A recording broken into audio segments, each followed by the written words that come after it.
Hello, everybody. Welcome to episode 31 of All the Way Down. We are 31 episodes in, my man.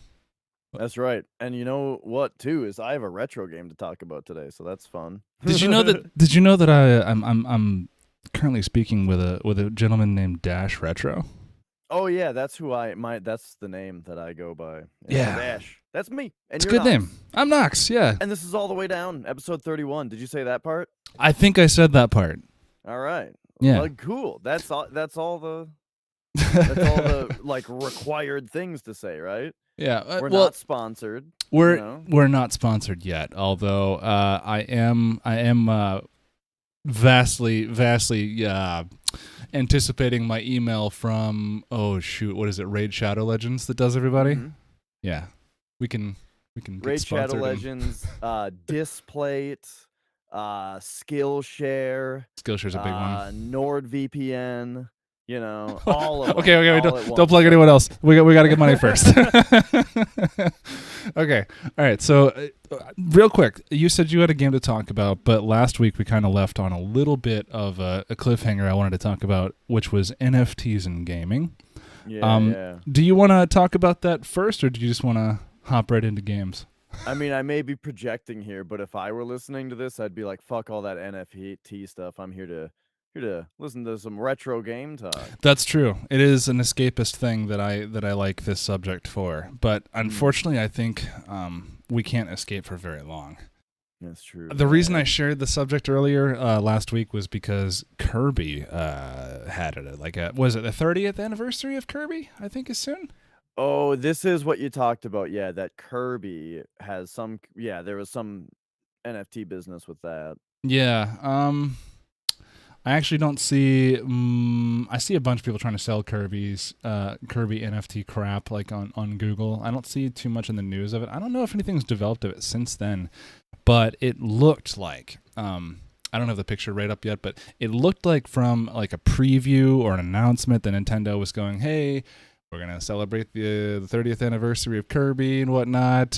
Get ready." It was kind of like a hype thing on Twitter they did. But the background image, the image that they shared in the background was like, it looked like you were looking at like a Pokemon strategy guide. You see all the sprites and then the number. And it was like, this is what Kirby looks like doing this. Or this is flying Kirby. Or this is like something like that. It had like a number next to it. And it was kind of almost pixel art, I want to say I remember a little bit. Maybe not. But a lot of people speculated based off that oh shit, what is Nintendo doing getting into the NFT business? Because it already was a thing with Konami. Konami, I don't know if you know this, but they held an auction for Castlevania art and music NFTs. And I'm regardless of how you feel, I guess, about NFTs, it's so hard for me to come up with any other excuse for Konami or anyone doing this, for doing this other than just we want money. Me money a lot right now. Okay, so the reason I say this is because there's no like, oh man, sorry, I don't want to go off the deep end in here, but there's like no reason, like there's no function to this. It's just kind of like, hey, here's a collector's thing we're releasing, quote unquote. Have at it. When you talk about like collector products, you and I both kind of agreed on the idea that like when you go for something as simple as collecting retro video games, a big part of it is playing them. You want to buy games to play them, right? Yes.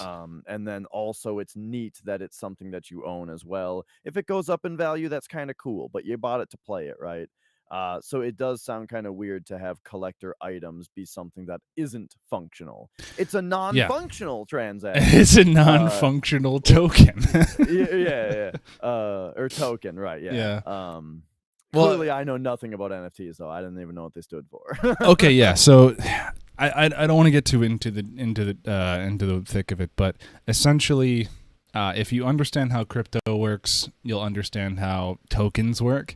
And tokens are just essentially like, maybe like Ethereum. That's like a token that you would use in the Ethereum blockchain. A lot of systems and other cryptos are actually built upon the same framework.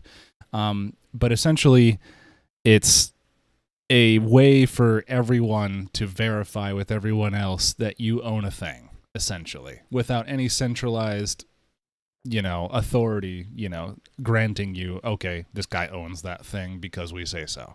It's actually because everyone says so that we own this. And that's how, like, it's a consensus-based blockchain. Well, not all of them are like that, but Bitcoin and most of them are like that, essentially, as far as my understanding goes. Now, an NFT is what's called a non-fungible token, which just means it can't be redeemed for money. It's like not, well, given what they are, it's kind of ironic to call it that, but it's like not meant to be a thing. It's essentially meant to be a one-time mint digital item. And the best way I've heard it described to me is, think of it in the use case of, like, you want to belong to a club, and the club doesn't distribute anything physically. They just want they need like a need for proof of membership or whatever. And so far, I think that might be the only explanation I've heard that kind of makes sense to me, because at the same time, if you need proof of, ownership or stake of something, you can physically own it. And it is a lot, depending on what it is, a lot less resource intensive. And just draining the world's computer resources, trying to essentially say, hey, this is who owns this every second of every day. It's a cool system, but the idea that, like, I'm burning coal right out the earth to say that I have a little animated GIF file of Simon Belmont walking in a direction. And no one else can own that because Konami minted it and sold it to me. I didn't buy it, but I was trying to say there was a Castlevania NFT auction. I followed that, and that's when I kind of started paying attention, because I was like, okay, what's going on here? What can Konami do, right? Mm-hmm. What are these little digital representations of Konami property going to do for me? What can I do for them aside from, sell them? What purpose do they serve? I can't find any, really. And I don't want to ramble on, but it reminds me back of when Cartoon Network had this thing, right, pretty much right after the .com burst was happening, and all the channels had their own websites and networks. Oh, you can look at this cartoon at this time. Oh, there's mini games for this cartoon, which is, by the way, one of the reasons why Cartoon Network was awesome, because there was mini games. But, like, they started building this, like, auction house kind of thing, and this was long before NFTs. But they made it so, like, you could log into the Cartoon Network website. You could go and do fun things on the website in this area here, in like a Shockwave Flash Player game. And essentially, the more time you spent there, and the more, like, things you did on the website, you got more of a chance to unlock an item, or just essentially, like, a picture of, like, I don't know, Muriel from Courage the Cowardly Dog with a, I don't know, washing dishes, essentially. And it was like, it's like the same thing, except I'm not paying a whole, like, it's centralized in that it was Cartoon Network hosting it. But I was putting all this time and work into, like, into this digital thing that I couldn't do anything with. And it was like, dude, this is kind of like World of Warcraft to me.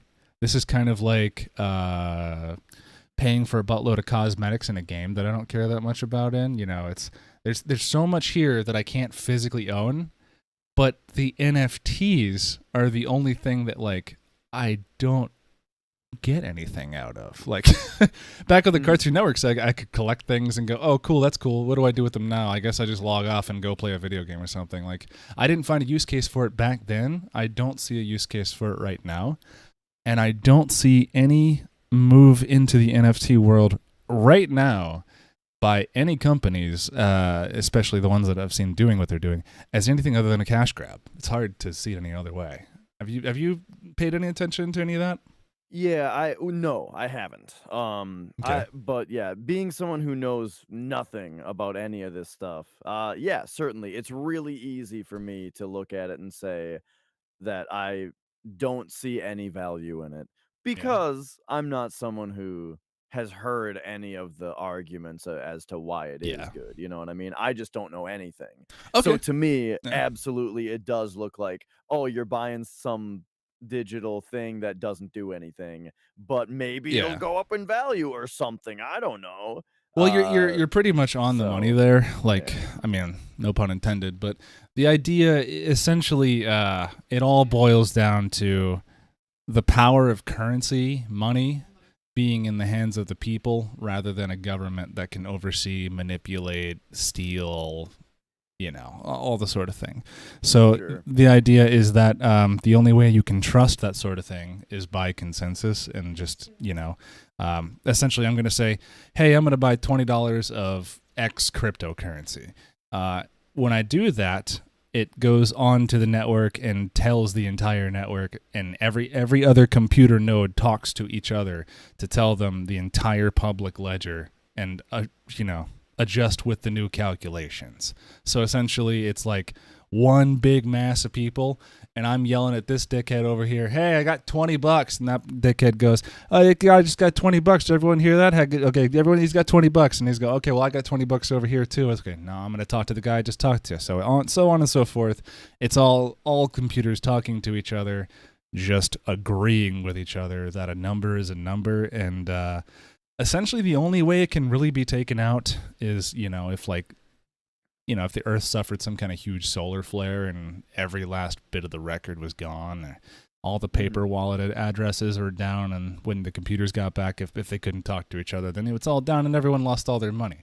So the idea is that it's a use for currency, but of course right now it's being used as a store of value.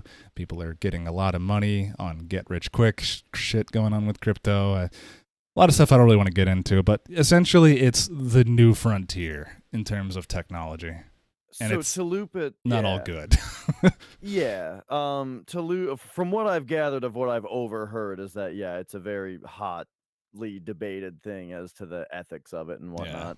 That's to loop it back to Kirby, though, I guess the only thing I would say to add to that is that I don't think Kirby is fully owned by Nintendo. I think it's owned by Nintendo as well as HAL Laboratory.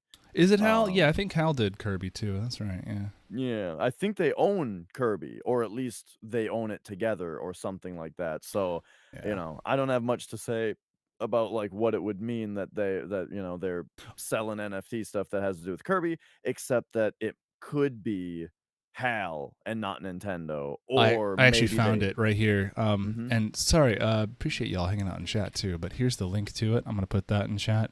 You can see that picture I was actually talking about just now. You'll see a bunch of Kirby's and all sorts of different like poses and hats and colors, and like people saw that and immediately went, oh no. Right.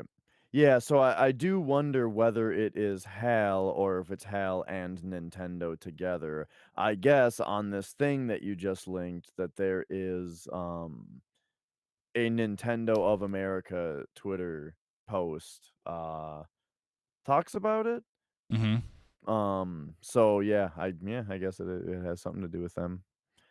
I don't know. I got nothing really to add to it though. I guess I just wanted to bring it up here and just say, hey, in another public forum, a whole bunch of other people are not happy about this. If that's what they're doing. I don't even know if Nintendo or HAL is doing that.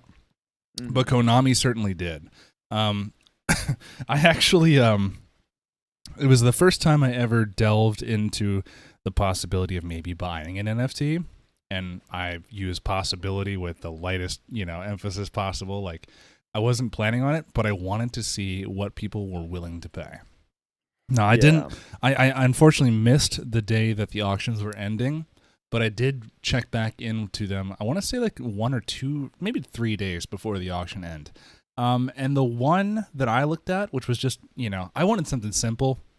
I didn't want, but I wanted to look at something simple, like, okay, I just want a simple animated GIF file, something that's not music, because that's probably a lot more data to hash and shit. So I looked at it, and it was like Simon Belmont walking. I think it was from Castlevania 2. His like red shirt sprite, and I think that thing was at like $200. 3 days before the auction ended, and you know how auctions go. 3 days before is nothing. So $200 being thrown down, fucking 36 hours before the end tells me that there are diehard Konami fans out there, And I think they are willing to eat this shit up before Konami even knows what the fuck they're even going to do with those things. Like, I mean, obviously they can't do anything with the NFTs because once you buy them, they're gone. The person owns it, right? Presumably, assuming you don't just screen copy it and copy and paste. But yeah, the whole idea like this. I again can't stress enough. I don't know what I'm talking about. But the whole idea of selling a copyrighted thing as an NFT sounds very weird to me. Like how the idea. Does Konami sound like the kind of company that would just like start selling their assets? Right. So it's like, so you're selling someone an animation of Earthworm Jim walking or whatever, but the person doesn't own Earthworm Jim now. No.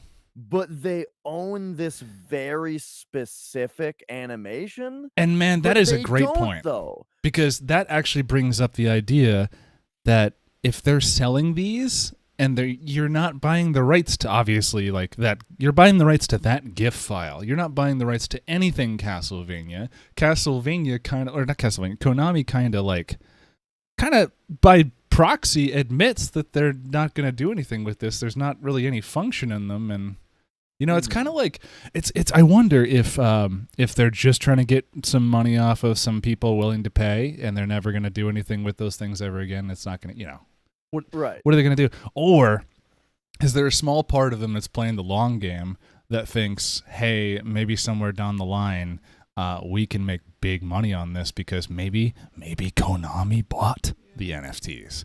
Who knows? That's another thing about blockchain shit is it's very, very private. Unless you follow the public ledger records, then you can trace shit back. It's actually less private than the U.S. dollar, if you want to get into that argument. But anyway, it's something that they're admitting on face value. Hey, here's these things. They're worthless, but they're Konami. They're official. You can buy them if you want, and then we'll get all the money.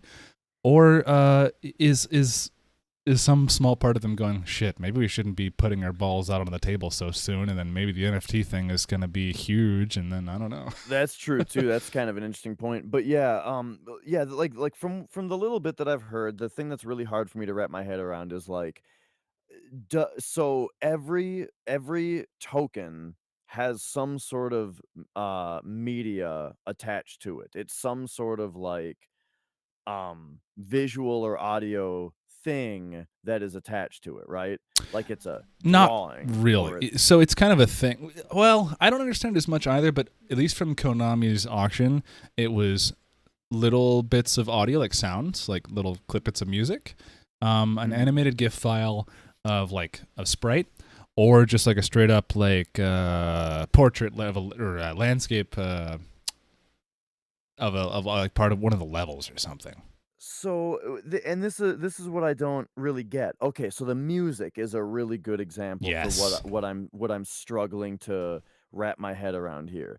Is that so someone buys the music, the NFT. That doesn't mean that Konami can't then put that song in another game because they still own the rights to the song. This is a really good thing to look into legally speaking, because you're not with NFTs, you are buying an instance of data. You are not I don't think you're subject to any kind of copyright. I don't think you're buying any rights to anything. I don't think you're. So I'm really struggling to understand what is to stop them or anyone from selling the same thing to multiple people. Well, I would think it's the network itself. So if you're going to sell the same exact thing, I don't think it would work. I think if you were to say the same exact thing, like the data gets hashed and the hash is checked or something. Yeah, the data itself is what's confirmed on the network. But they could sell the same exact thing with one fucking pixel, one hexadecimal value off, and it would be an entirely new NFT. Okay, that's kind of the answer, which is weird. Yeah, very strange. But okay. I mean, I guess. Yeah, theoretically that's speaking. My old man answer, I guess. All right. I mean, there's a large, I think it's fair to say that there's probably the majority of people on the gaming side of this who are not looking at NFTs in a positive light. And if they are, they're usually crypto bros already. And we can break down cult behavior, another time, but I don't need to tell you, it's if you have a stake in something, of course you're going to be rooting for it. So it's hard to know and hard to know what to trust right now, because another thing about crypto is it's, again, very privacy focused. So who even knows who's holding what? Mm-hmm. It's legally required in the United States for you to report your transactions. I don't know about your holdings, but you are required to report your transactions to the IRS. It didn't used to be that way, but they made that a law a couple years ago, and man, I stopped transacting as much at that time. So yeah. It's there's not much stopping Konami, man. It just looks like a greed, a money grab, Yeah, I mean, it's easy for me to say because again, I don't know enough to know what the positive side is, but well, I think most of the people listening to this are probably in your same shoes. Like, not everyone's super into crypto. I mean, I'm interested in technology in general, so I have my agreements with it and obviously disagreements, but I do personally believe in crypto. I'm just still waiting for that use case for the NFT thing, man. I'm waiting for it to come along, because I do like the idea that I can have assigned to my address, and addresses can change. So that's not, the ground level of security. You could have someone with a different, so you could have a paper wallet, which is just a sheet of paper with a long code written on it, and you can hand that to someone else, and that's their wallet now. So it's not like there's an extreme use case for I belong to this club who does this activity that meets at this time or whatever. It's like money has a much bigger use case to me than tickets, I guess, if you want to think of them that way. But I'm always willing to accept explanations. I'm open. I want to like technology like this, but man, it's hard to not see all the downsides when you're struggling to see the upsides. Sure. Now, you were talking about a game you've been playing lately? Yeah, last week I played a Sega Genesis game. How do you like that? Oh, I think I know what we're talking about. I played another Sega Genesis game. Another one. Well, another one, as in last time I talked about Genesis, it was Castlevania Bloodlines. Okay, got it. Except I might not have talked about that on this cast yet because you haven't played that one yet. Yeah, you didn't. You're being a gentleman and waiting. Right. So I played a different Genesis game, and it's called Gunstar Heroes. It's made by Treasure, is the company that made it. Isn't it like it's like Treasure or something, Trezure or something like that? I don't think so. Well, but I'm gonna open up the manual here to answer that question while I talk about it. But yeah, this is the first game that I played by them. Apparently, they have some other games. Like, people are telling me to play some game called, I think, Alien Soldier. Yeah, is another game that they made that everyone says I should play. I've heard of Alien Soldier as well. So Gunstar Heroes is awesome. I really liked it. It's a run and gun kind of Contra style, run and gun shooter. But what really, really super stands out about it immediately to set it apart from any other game, any other run and gun that I've seen, is the weapon system. So the game has only 4 weapons in it, right? It's got direct shot, which is just your shot, right? You shoot, cool. It's got homing, which are homing shots. You shoot less of them, but they home. It's got a flamethrower. That's a flamethrower, cool. And it's got a laser, right? And lasers like penetrate. So those are the 4 weapons. But just like in Contra 3, you can hold 2 of them at a time. I've actually never played Contra. Oh, okay. So in Contra 3 and in Gunstar Heroes, you can hold 2 weapons at once, and you can flip between them, right? But in Gunstar Heroes, there is a third weapon selection mode that combines the 2 weapons that you have. Ooh. So there's not just 4. So there's 4 individual weapons, but every combination of those are another thing. It's like a Voltron gun. and you can even double up on the same one to just get a more powerful version of it, you know? Nice. So like if you have homing, it's just like these super homing shots where you shoot a lot more of them. They're way smarter and faster with their homing, and you know, they're super good. But if you get the homing laser, it makes it so that you shoot just a single laser out, but it like flies all around the screen tracking one enemy at a time, you know? Like Like it it picks bounces. yeah, but well, it picks Cool. one enemy and just like locks on them and spins around on top of them until they're dead, you know, and then it like picks the next enemy and go once they're dead and goes over to them and spins on them until they're dead, you know. So like the laser, you have to babysit it a little bit more because like if it gets locked on something with a lot of health when there's a lot of ads, sometimes you want to like release it and reshoot it so that it locks onto something else, you know. Because it just picks one thing at a time, you know, and goes to it, while the homing just kind of sprays everywhere, right? And then there's like the homing flamethrower is really weird because that one is like it shoots a fire shot that then you have control over, like you Yeah. can move it around the screen with your D-pad. Um, you know, and that's just the homing combinations. Well, then there's also homing direct, but I thought that one sucked. And then there's like but yeah, you know, there's like the flamethrower with the laser makes like a lightsaber that's really Did I strong. ever tell you about Um 8-Man? I think it was a Neo Geo game. I don't remember if I no. talked about it on this podcast or not. No, There's I don't think so. there's not much to talk about, but it's the only kind of run and gun kind of thing that I think I've played before. It's an arcade thing on the Neo Geo, like I said, but it's like these tall sprites. You're not this like little dude on a screen, but you're running the entire time on like one platform. It's usually like the street, and then you're shooting before you and behind you and all that. I know it's not like Gunstar Heroes because I've seen Gunstar Heroes a little bit being played, but I didn't get to play Contra, so I'm assuming it's like kind of like a shoot 'em up, but like with platformer elements. Okay. So it's like an auto runner Oh, I'm shooter. asking you about Gunstar. Oh, guns. What was the question then? Is it like a shoot 'em up with with platforming elements? There's some platforming, yeah.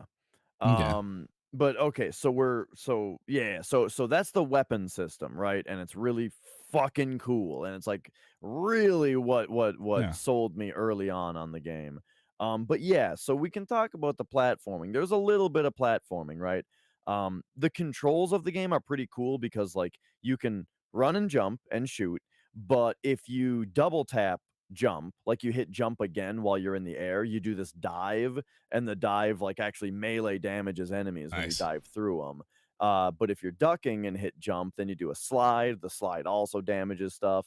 If you hit shoot while you're overlapping an enemy, you'll actually grab them and throw them. Hmm. So you can like the main action of the game, like running through a level, ends up being pretty interesting, where there's a lot of like you know, there's a lot of running and shooting, but then also a lot of like grabbing dudes and throwing them into other dudes and sliding and that kind of stuff to slide through dudes and stuff. That is where though I I will come up with my one of my it brings up a couple complaints. Um, let's talk actual complaint though. So the game's got two modes of control that you choose at the start of the game. You choose your control method and you are locked to this method throughout the whole game. And the two options are either you can run and gun, where you will shoot in the direction that you are aiming the D-pad, while the D-pad will also move your character, you know? So you can like shoot diagonally up and your character will also be running to the right while you do that, you know? Hmm. Just kind of exactly how you would expect it to control. Then the other mode is when you shoot, it locks you in place so you can stand in one spot and shoot in multiple directions. And the thing is that these are both very, very useful things that you should be able to do all the time because they're both useful at different times. And there's a certain other 16-bit system that has a thing called a shoulder button on the controller that is perfect for this function to swap you between these two modes, which the Genesis controller does not have. You got to And swap so between modes, is what I'm hearing. no, you can't. You have to pick one in Gunstar Heroes, and Hmm. that's it. Now there is another game where you swap between modes, and it's called Contra Hardcore on Oh, Genesis. yeah. That's the game where it's like while you're shooting, you can press another button to lock you in place.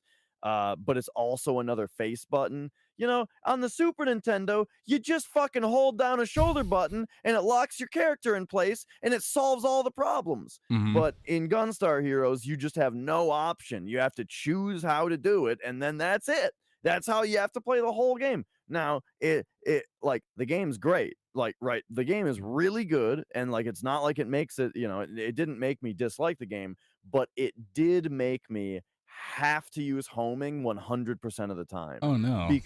Because like so often you want to shoot at something diagonally, but I'm not going to pick the lock me in place every time I press the fire button option. Oh, So shit. instead I'm just going to pick the homing gun and aim the gun up when I want to stop in place and shoot diagonally. You know what I mean? Yeah, that sounds obnoxious.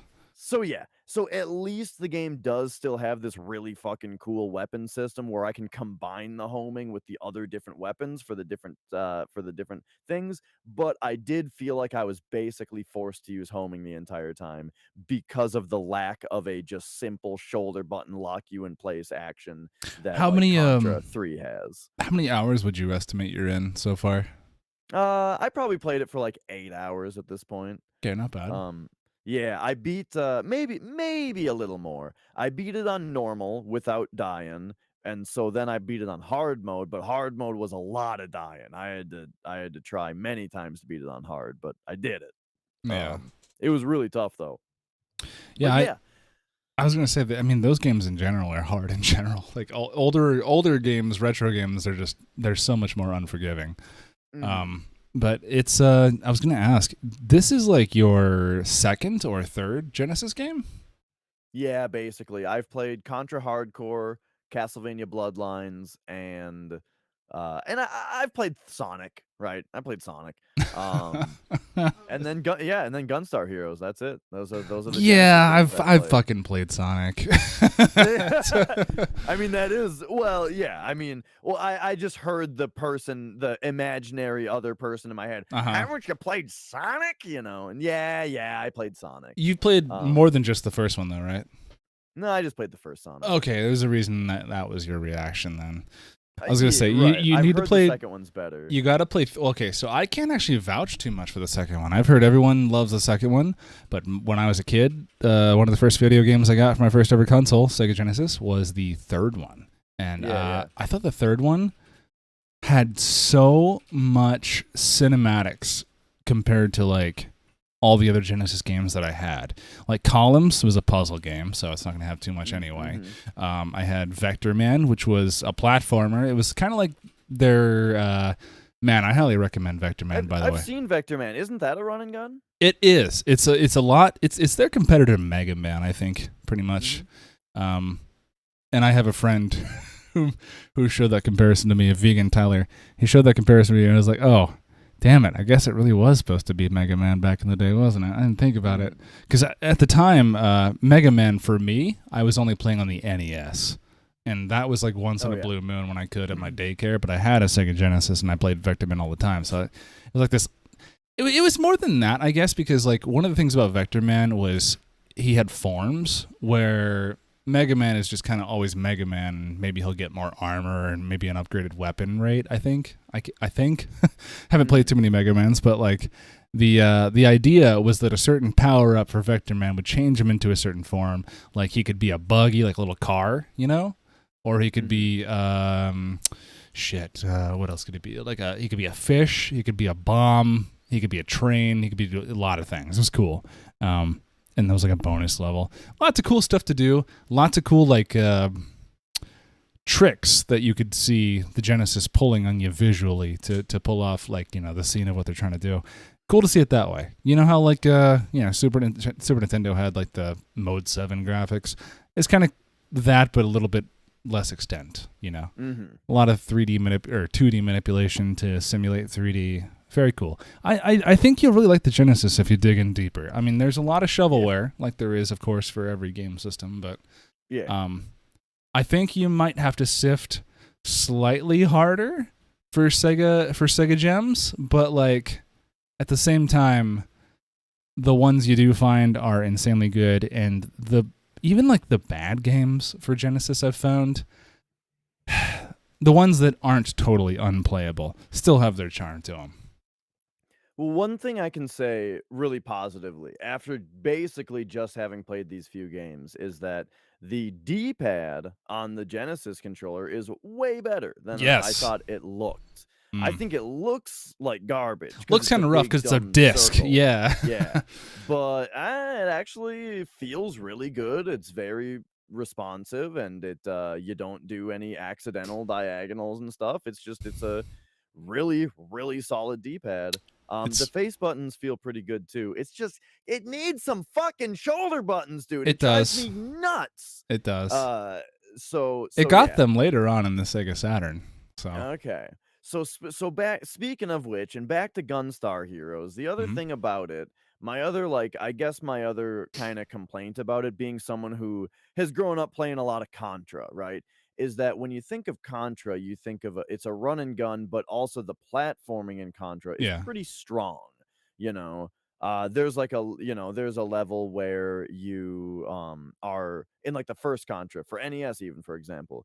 The first level has a lot of kind of multiple pathways you can take where you're either running across the top or you drop down to where you're swimming on the bottom. There's parts where there's pits that you got to jump over and you die if you fall in the pit. And Yeah. then there's a lot of interesting setups of where enemies are located, where it's like, okay, here's a pit, but standing on the other side of the pit is a guy that just stands there. He didn't just spawn in like there's guys that randomly spawn in left and right every once in a while that you got to shoot, but this guy, he's always there, right? On the other side of the pit. And he Menacingly. shoots at you.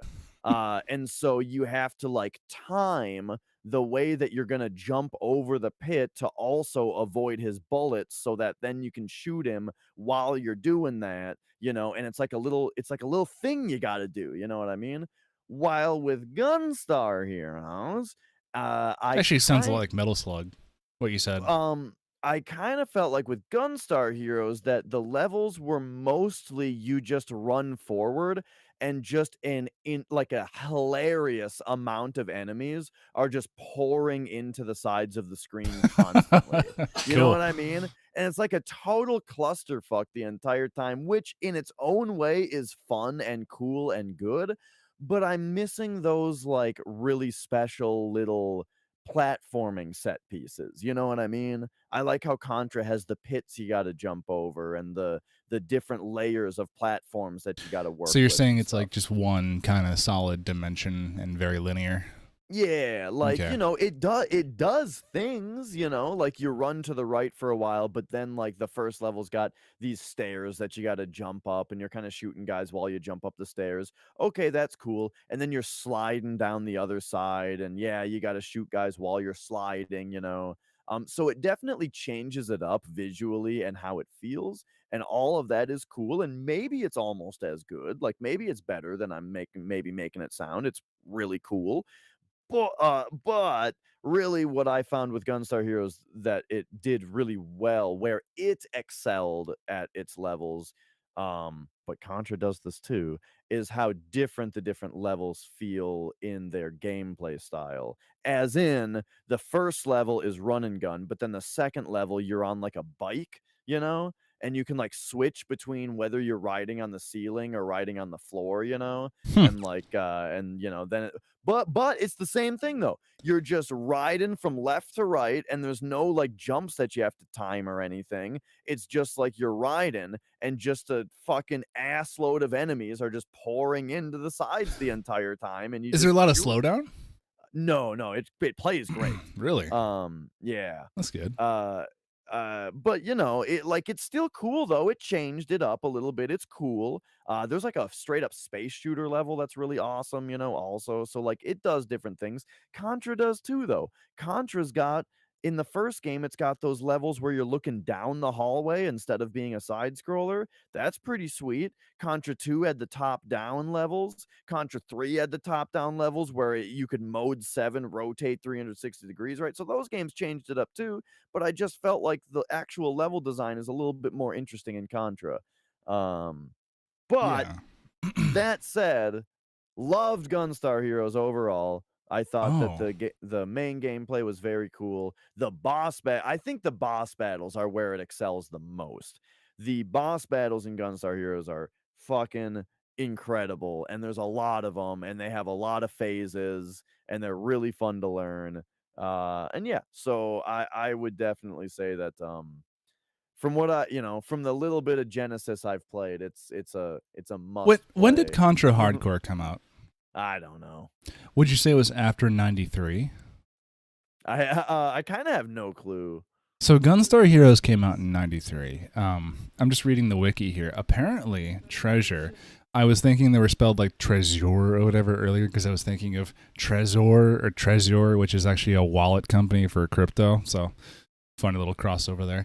But Oh yeah. Treasure itself is according to Wikipedia, a Japanese, not was, so cool little bit there, is a Japanese video game developer company based in Tokyo, known for its action platformer and shoot 'em up games. But the company was founded in 1992 by former Konami employees. So Okay. Konami, oh man, I gotta know this now. When did Well, I just looked it up. Contra Hardcore came out in '94. so Contra Hardcore came out with still with Konami, but probably a whole new team working to develop the platform even more after, Treasure was a thing and made this game right before. So it's kind of like Contra Hardcore had the advantage of at least a year's worth of lead time in development, with presumably new eyes and a new project. So maybe that's a little bit of a handicap there. But I mean, it came out a little bit later, so it just had a little bit, more time to cook. So I guess it's a little unfair to compare it. But so yeah, I'm curious more about this Treasure company now because they're still active. I didn't know they were what other? Have you heard of any other games they made? Alien Soldier is the only one that people were talking about while I was playing it. Oh, here's actually here's some. Here's some actually pretty big names. Apparently, in the same year, they also on Genesis they made McDonald's Treasure Land Adventure, which I've never fucking heard of, and now I need to own. Okay. Right. They made Sin and Punishment, which is a pretty big one, I think. They made Dynamite Heady, which was kind of a failed Sega, mascot attempt, I think, of a platformer. Yeah. And then there's also sorry. Oh, I was just gonna reading through their list of games, I'm actually now I'm like, wait a second, holy shit, I've heard of half of these. Yeah, these are big names, these man. These are big names. Yeah. So yeah, they made Alien Soldier I mentioned, but Guardian Heroes. Well, hang on, even before that, there was oh, never mind, I've already read those. But I was gonna say Radiant Silvergun after that. Yeah, I've heard of that one a bunch. Mischief Makers, which is interesting because I've never played that, but I've always wanted to, and my brother actually got it for me for Christmas. They developed Ikaruga. I'm gonna be playing Mischief Makers pretty soon. Ikaruga, yeah, that's a huge one. Mm-hmm. Yeah, someone else was just telling me about that today. Ikaruga, I've heard, is just a fantastic shoot 'em up. But dude, they've got games going all the way up to the 3DS era for their this Geist Crusher series. I think there's a couple. No, it's just those two. Geist.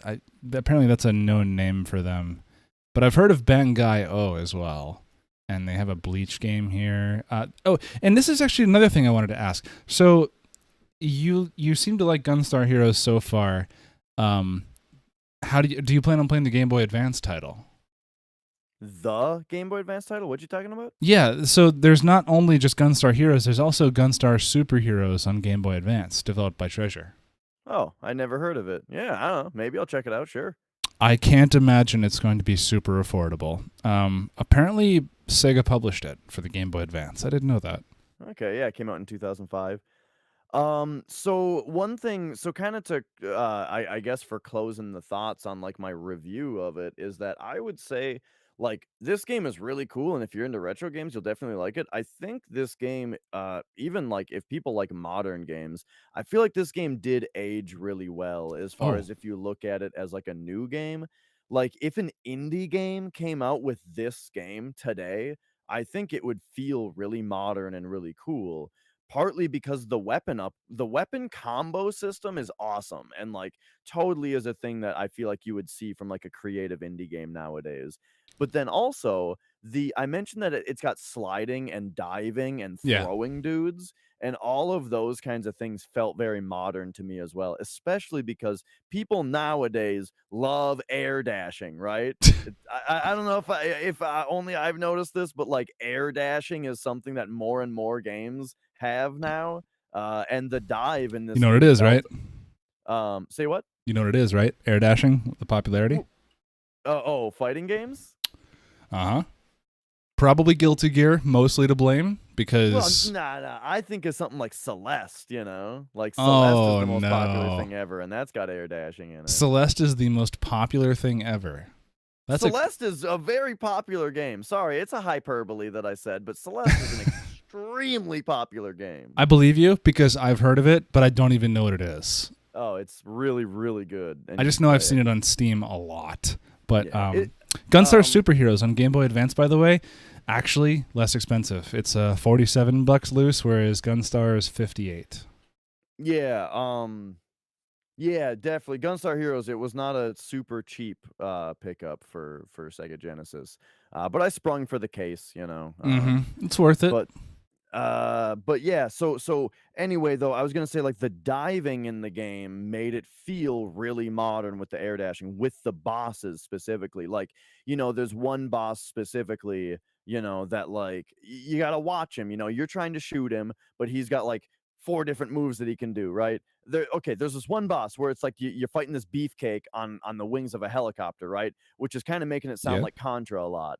But it's like he can do a move where he pumps up his arms, his biceps. He like does that pose, and when he does that, he's gonna dash at you. So you got to jump and dive over him real quick, you know. So you do like this quick double tap on A or C, I think it is, you know, to quickly like air dash over him, right, to get to the other side of him. Or sometimes he jumps up on the propellers of the helicopter that you're on, and he swings around the propellers a bunch, and then Randy Savage elbow drops you, and you got a real quick like slide or just kind of not get elbow dropped, but that's when he's vulnerable to be thrown. So it's like as he's elbow dropping, you want to get right in there behind him and throw him, and that does a shitload of damage. Or sometimes he farts and it like blasts a bunch of fire across the wings of the airplane, of the helicopter that you're on. And when he does that, you know, you want to hold down and hit C, which like makes your character flip down into like the hanging like this motion where you're like hanging from the wing, right?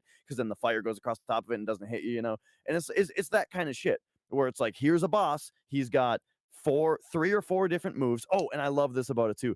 Every time that a boss comes up, it says the name of it, and then it tells you the names of their moves that they do. Oh, cool. Which, you know, it's just a little thing, but I love it. That, like, you know, it's like, the move where he farts, you know, it has a name, right? I think it was just called Breakwind. But usually they kind of like announce their moves if it's like a cartoony game like that, though. So it's weird that they would just kind of like give it as a subtext.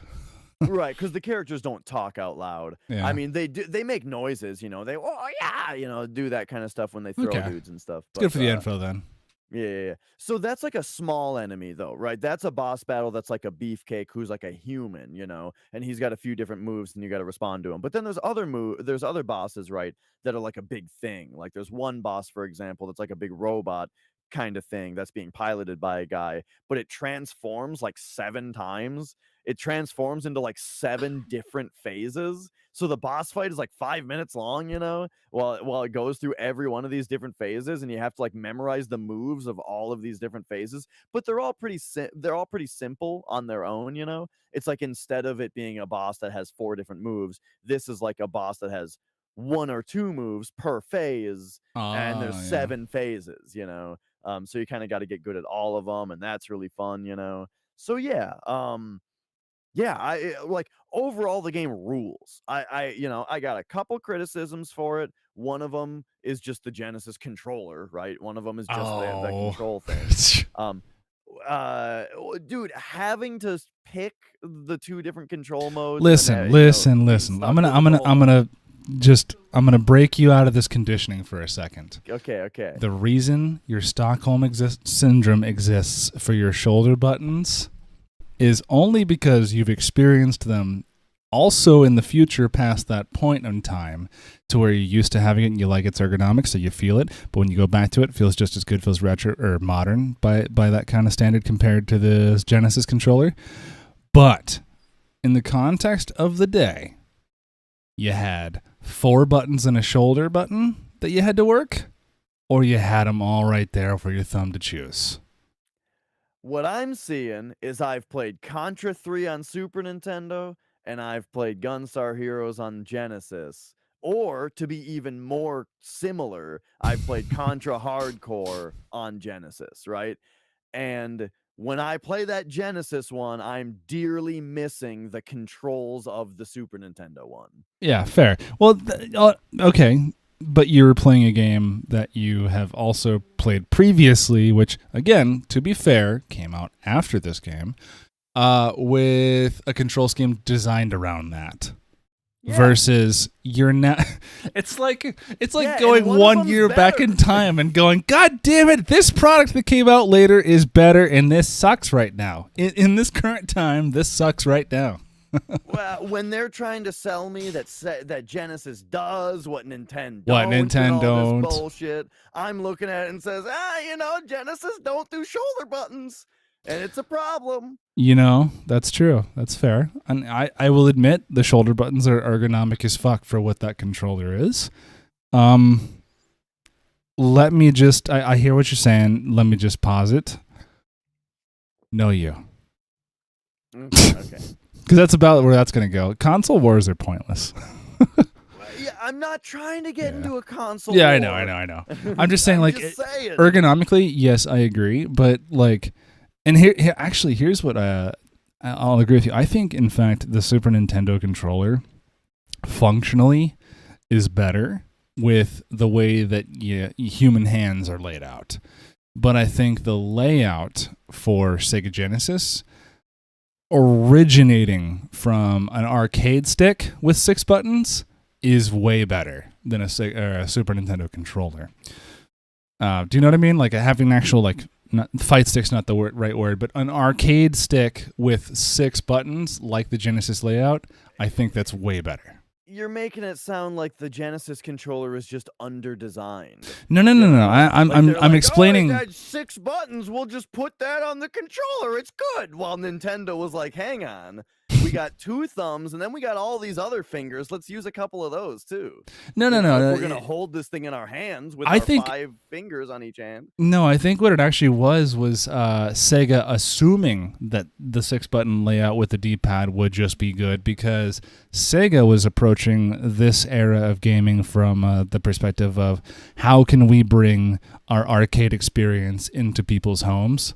So I think they were just kind of trying to directly translate that experience as much as they could, because from the control scheme itself, you were already having people at the time. Arcades were fucking exploding, man. So if you wanted to have that in your house, I don't think they were ready to make roadblocks for people in changing up the controls just then and there. Yeah, but Super Nintendo, what I just said. It's under-designed. You think that's underdesigned? Okay. And they're making assumptions. Okay. So I don't know if it's underdesigned, man. I think it was just the wrong answer. Okay, sure. I think it was the wrong answer, and I think on the Sega Genesis, games designed around the 6-button layout work beautifully. And games on the Super Nintendo, I mean, they all work beautifully. It's Nintendo at that time, they couldn't miss. Yeah, I haven't yet played a game that uses the 6 buttons on Genesis. Oh, really? Okay. Yeah, I have a 6-button controller, but none of the games have used it yet. This is important context to me then. Okay. Oh, yeah? So maybe you would like it even less. Because the 6-button controller is actually smaller than the 3-button. In my opinion, the 3-button is one of the most ergonomic controllers ever made.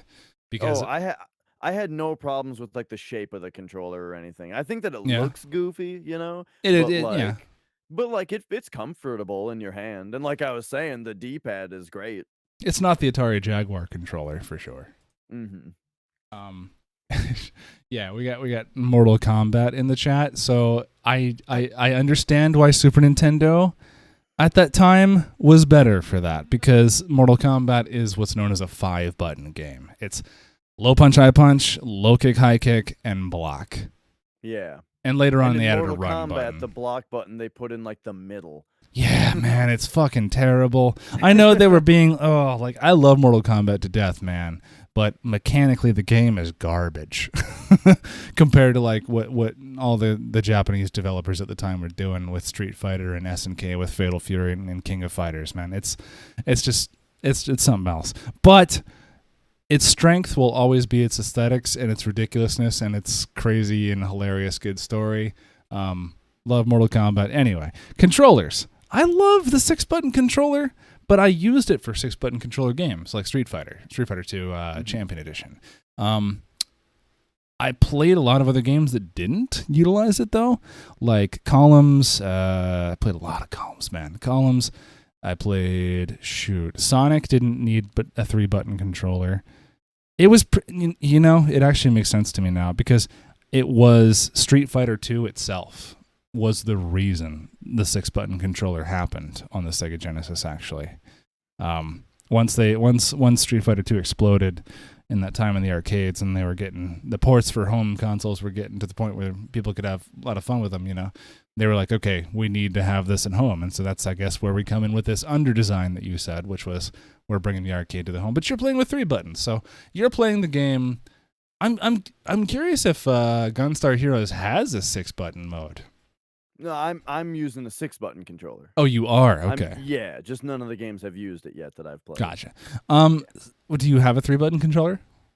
I don't think so. I'm sorry, never mind. I'm thinking of something else. The 6-button controller is what I'm thinking of.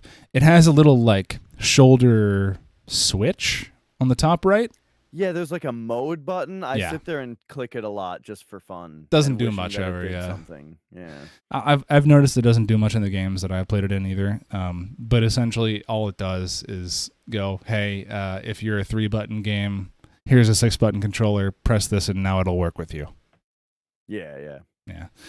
But anyway. Well, but so right. Overall, I wanted to just say Gunstar Heroes is awesome. Yeah. Totally recommend it, and I think it ages really well also because, like I'm saying, a lot of the mechanics with how the boss fights feel and your character controls that you have with like the grabbing and the diving and the sliding and stuff, it feels really modern. Like it totally feels like a game that a cool indie studio would make a cool game with today, and people would play it and be like, whoa, this is neat, but it's from fucking 93 and it's awesome. So yeah, really liked it. You should play it.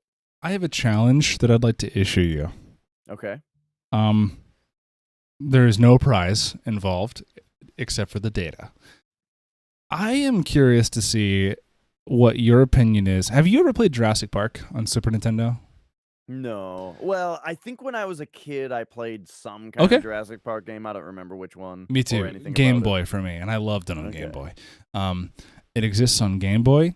It's kind of like that one of those weird early 90s games where it was just like, I bought Jurassic Park to play. Oh, well, what did you buy it on? Well, I was thinking PS4 or Xbox, but like, there's also Stadia, but who really knows about Stadia? Back then, no. Jurassic Park, oh yeah, we're going to make this game. We're going to put it on Genesis. We're going to put it on Game Boy. We're going to put it on Nintendo. We're going to put it on fucking Turbo. We're going to put it on fucking everything. 3DO. It's all called the same thing. It's all called Jurassic Park. Each console, completely fucking different games. Mm-hmm. We don't have that anymore. It's a cool thing. So I'm curious, and I'm using Jurassic Park because it's the one example I know of that is not cross-compatible is not the word, but like it's on the different consoles of the same generation, but it's a different game in between. And I'm curious to see if you played both on Super Nintendo and then Sega Genesis, what your opinions would be on each. Because where this came from was me thinking, Dash is only playing the heavy hitters on Genesis. I want to see what Dash thinks of shitty games on Genesis. Oh, sure. Mm-hmm. And I'm going to go, and I want to see what your idea of shitty games are on Super Nintendo too. All right. I'm only going to agree with you there because I also played Sonic the Hedgehog, but only as an adult. I only played 3 as a kid, and as an adult, Man, 1 was nowhere near what I was remembering 3 being as. But 1's not good. I'll admit that. But I will. I will say that 1, in my opinion, is a tech demo of Mario, of Sonic trying to be Mario, and 2 and 3 are really where Sonic became Sonic. So I'm curious to see like what your idea, unrelated from that, of a trash Genesis game is like versus a trash Super Nintendo game, and I just want to see like what you think might be better. Oh, sure. At the low end. Maybe we'll hear about that someday. Yeah, I don't know how interested you are in Jurassic Park. That was just my example. We talked about that on stream recently, where I watched, where the show I watched the movie. Oh, okay. Which actually, speaking of which, I do have another topic.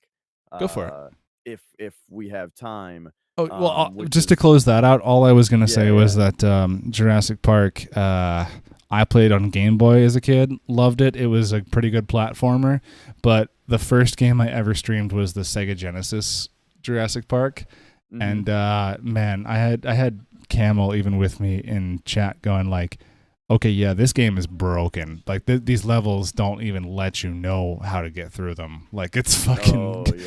Oh yeah. You've seen Jurassic Park, so for spoiler alert for anyone who hasn't seen that, you crash the Explorer in the movie off the cliff, and even though that happens in the game's opening cutscene, the Jeep is what you walk away from, crashed in the woods in the first level.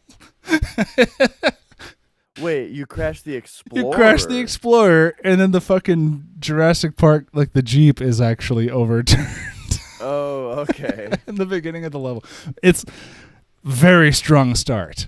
So I'll just leave you at that. I want to see you play that someday if you ever feel like it. Sure. All right, but you played another game, you said? Not a game. Yesterday, my brother and I watched The Karate Kid, the original. Okay. I'd never seen it before. Have you seen that movie?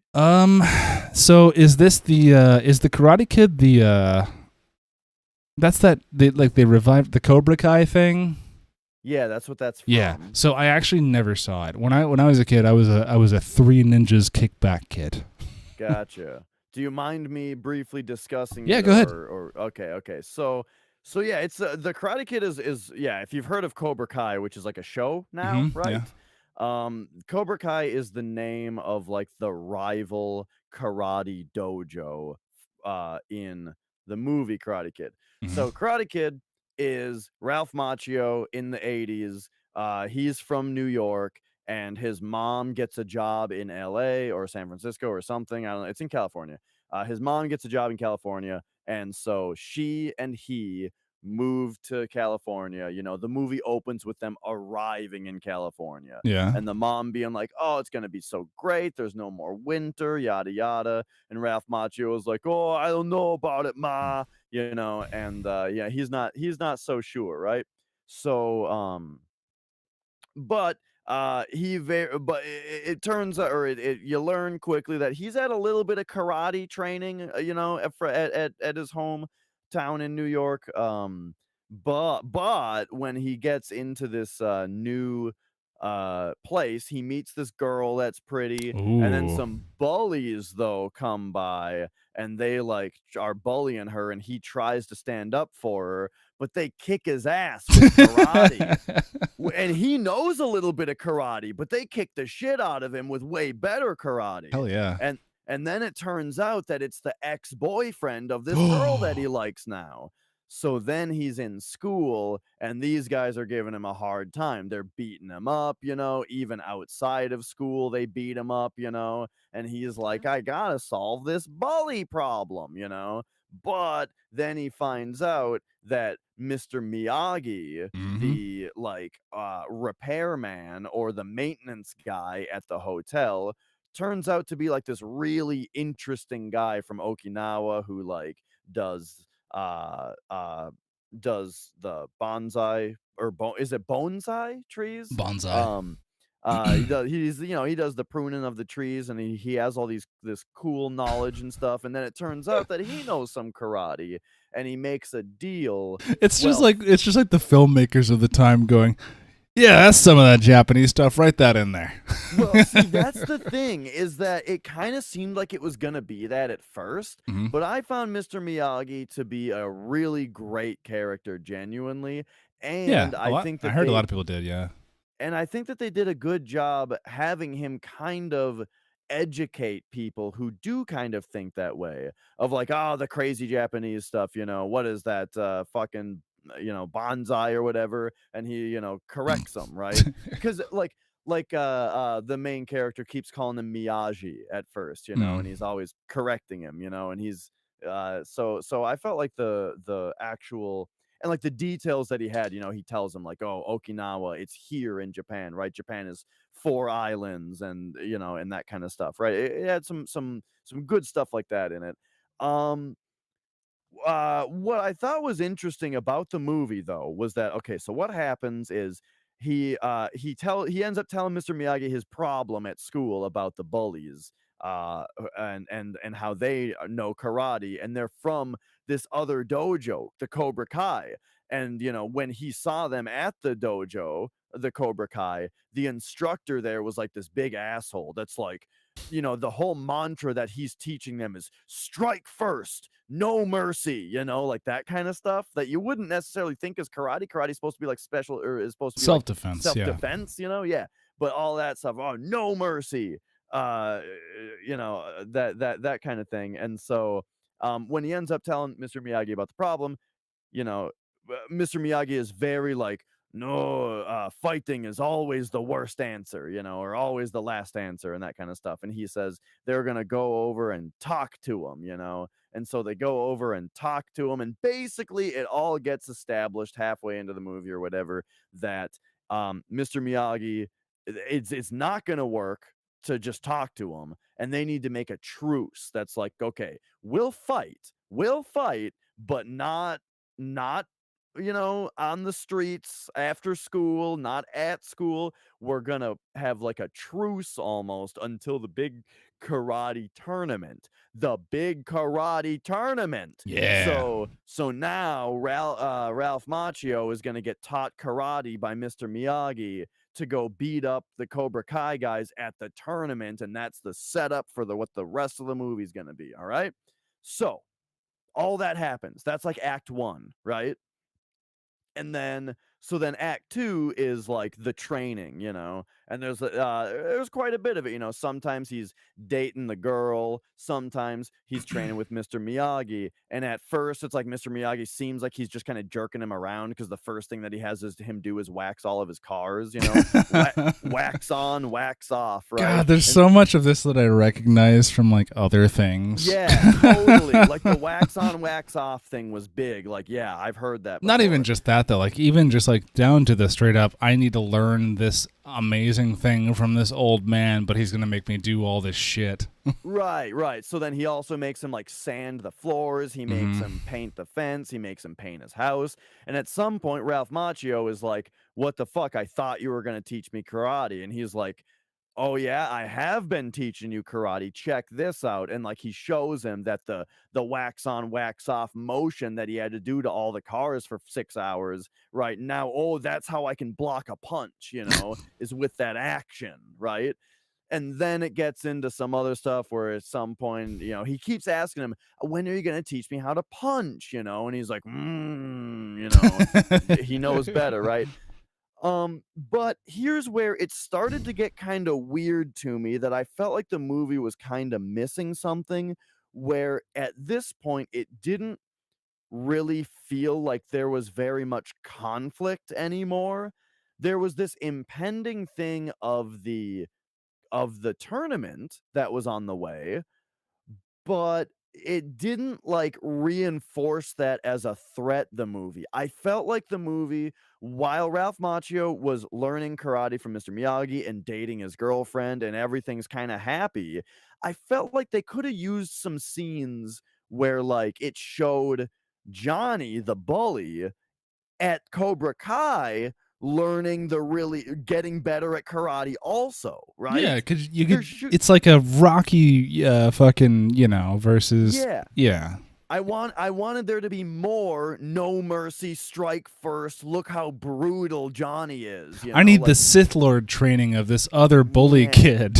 Yeah, so I felt like that was kind of missing and it was kind of weird. It made the movie just kind of about nothing for a while, it felt Do like. you think movie development at that time had come along far enough to where that was? I mean, it had been, right? I We mean, just mentioned Rocky, so right, it is interesting when you watch this movie. It is interesting to see like how differently a movie was made hmm back then, yeah. where like this whole concept and plot would be so like fucking basic snore for someone, who's expecting a new movie. It kind of seems like, I don't know though. I don't watch new movies.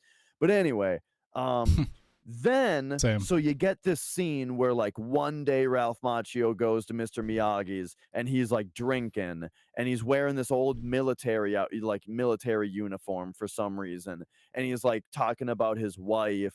Oh no, his wife died in childbirth. He had a wife and they were gonna have a kid, but they both died and it's all tragic. And Jeez. Mr. Miyagi is like, yeah, and it's like all Aw. dramatic and he's crying and he eventually goes to sleep, or whatever. And then Ralph Macchio starts training on his own, right? Then we get like this montage of Ralph Macchio doing everything without Mr. I Miyagi feel like now, I don't even need to watch this movie anymore.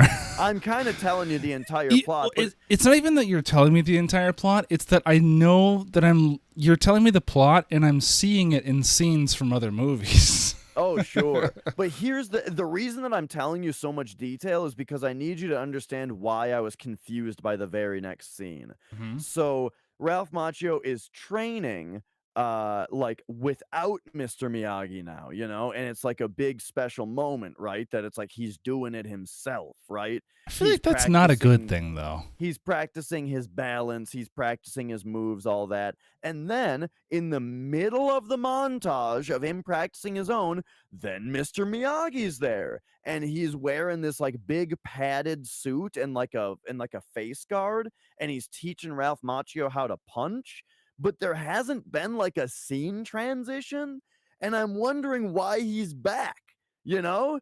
It's like the last time we saw Miyagi, he was crying and drunk and fell asleep, and it was pathetic and sad. I had an And incident, but then I've recovered. and right, and then like, oh, Ralph Macchio, he's doing everything on his own now, but then with no fucking what's the word, without addressing any of that, he's just teaching him another thing now in the same scene, and it was really jarring to me. Like at first I thought it was a dream sequence, or like at first I thought it was that like at first I thought it was that Ralph Macchio was doing his training on his own, and then he was imagining Mr. Miyagi here now. Even the way it was shot with like the sunset in the background, and like it was a kind of hazy, hmm because of the position of the sun and stuff. So it almost was like it was a dream sequence, like he's imagining what Mr. Miyagi would be saying if he were here, is what it seemed like. Yeah. But it wasn't. No, he was just literally there, and now also he's teaching him how to punch. That was the other thing about it, was that was the thing that was like being built up the whole time, where he was asking him like, when are you going to teach me how to punch, Mr. Miyagi? But he would So now all of a sudden he's just punching but with all him. of a sudden Yeah. he's just showing him how to punch, and there was no like build up to it. Was weird. But Ah. anyway, um you know Hmm. I won't spoil the ending or anything, but it was good though. I really liked it. I thought that Ralph Macchio's performance was really good. I'm always impressed when there's like a very young actor that's able to pull off a role and be like actually charming and deliver their lines believably and stuff. He was good. I liked him a lot in the movie, and Mr. Miyagi was awesome. Awesome character. Ralph And Macchio. I'm looking up a picture of him now. yeah, his name was Daniel in the movie, I think, but I don't know. Yeah, I don't think Um, I've seen this kid in anything else since like maybe that time. But yeah, Mr. yeah. Miyagi himself, wasn't that played by shit. Mr. Miyagi is known as fucking Pat Morita. That was the thing. Yes. So Pat Morita wasn't he also in the Three Ninjas movie? I Like don't know. I've never seen that. maybe not. Okay, so hang on. Yeah, it's showing him in. Oh wait, no. Okay, I'm seeing a picture of him a little bit older. No, definitely not the same dude. Okay, never mind. Yeah, there's a guy in the Three Ninjas Kickback who I thought was the same dude as Mr. Miyagi. But Three Ninjas was kind of like the you were talking about the plot the entire time, and I was like, wait a minute. It honestly like halfway, like if you remove the girl from the equation in the initial start, keep the bullies, but like keep the fucking karate tournament, it's like the same movie. Yeah, so one thing about the movie that I did find was that, and maybe this is just a thing of the times, but like I really felt like the stakes in the movie were really low, you Mm, know? It was just like, "Oh, some bullies are giving me a hard time, but we're gonna beat them at the championship, maybe," you know? And like that's the whole stakes of the movie. Nothing's really riding on it. yeah, Mr. Miyagi even really like gives like one of his big things is saying that winning or losing doesn't matter because as long as you give them a challenge, you'll have earned their respect. You know what I mean? Which is a great that's a great lesson, lesson. but it also really deflates the conflict of the movie. Like maybe if he had lost at the end and then that was the lesson, that could have been better. Like I want What I'm was like, the hang on? The conflict of the movie was that there was another rival dojo that was teaching karate, and they were just a little bit more heavy-handed, yeah, and the kids were assholes and they were beating him and they were up. beating up the kids. There was nothing like worldly at stake. Nobody was gonna die. Right, which I don't need it You to don't be need that. Yeah, of course. deadly Yeah, stakes, of but course. I'm like, just wondering how but serious of a even movie like, it was. yeah, but like even like his girlfriend, there's never really there's like Is there a character scene. development there? Well, there's like a scene where like the bully tries to like sneak a kiss on her and she punches him, but Ralph Macchio only saw the kiss part and not her punching him, so he thought that they were kissing. And like there's like a thing that's like that. But overall it's like there's never really any conflict with between the characters, and the stakes were really low the whole time. And I just thought that was a little interesting. It's not necessarily a problem. It just stood out to me. Yeah. But yeah, overall, I don't know. Overall, I thought the movie was really good, and Why were and we I talking about this again, though? I would recommend. I just brought it up. I don't know. Okay. I watched it yesterday, and it's Okay, you just saw it then. All right, it's yeah. a movie from the '80s, so I thought it's close enough. Also, there's a Karate Kid video game for the NES that sucks. Is So I there? thought, maybe I only heard that it sucks, but you know what? I heard it sucks from AVGN, and AVGN also has a review of Castlevania 2 that says it sucks, and Castlevania 2 is awesome. So, Well, Castlevania. Okay, Castlevania 2 is awesome okay, to Castlevania 2 you. is great. It's not awesome. I like it. Maybe. I do enjoy it, but I went in knowing there was some bullshit afoot. Well, yeah, me too. So Like, that's a huge thing. Right, and Castlevania 1 and 3 are on another level Yeah. from Castlevania 2. Yeah, right? yeah, totally. Totally. But it doesn't suck. Yeah, But yeah, doesn't suck. that's the thing about AVGN is that like those reviews are played up for comedy. Oh, And absolutely, yeah. and so The only lot I'm not a big AVGN person, but like the one skit I think that made it across my radar was the Intellivision, which oh man is crazy because I now actually own as an adult. I have an Intellivision, and later on I actually bought the vocoder side attachment thing to the Yeah. console that you would attach another game into. One of those games being B-17 Bomber. Oh, I think you've told me about this. Yeah. So that's the one AVGN thing I know is the B-17 Bomber. Like that's like the Right. classic video of him. That's the only angry video game nerd I ever watched. He's called Cinemassacre now, I think, but I haven't watched Cinemassacre either. Yeah, that's like the ownership, or it's like his company. Oh, okay. It's like his company, right? Oh, While all right. AVGN is like the show. But yeah, it's always been like a comedy thing for laughs, right? Where he's playing a character that is overly angry about things that are annoying in games, right? And so the reviews are very, very harsh on the games and basically say that everything sucks, you know. And I think that while it's funny, and I'm not saying that this is a problem with AVGN. I'm saying that this is a problem with how people have taken it. Hmm. I feel like people have taken it too Yeah, seriously, man. Well, there's so and much like between like okay, so especially at that time when AVGN was kind of growing, cable TV was still huge. yeah, And so like you people kind of like take any kind of production quality level show to be the same like idea is okay, well this is how a TV show would go. And of course back at that time in YouTube, you know, if you were putting that much money and time into it, you were probably trying to film it like a TV show. So I feel like yeah. it's going to be like a serious review can't really come off with those antics in the same video and not be like the highlight of the video or people's experience. Like that's going to color the review for people. hmm Yeah, AVGN, I wonder if it even predates YouTube. Maybe it just I predates don't think YouTube's so. popularity. I know it wasn't on YouTube at first. It was on like a different video Was it? service, you Okay. know. Because Might have even YouTube's been just on Cinemassacre's web, or it was on Screw Attack. Was that the name of it? Screw Attack was okay. So I'm talking on my ass here, but Screw Attack I learned about tangentially from following Funhouse at the time, which is a Rooster Teeth production house property.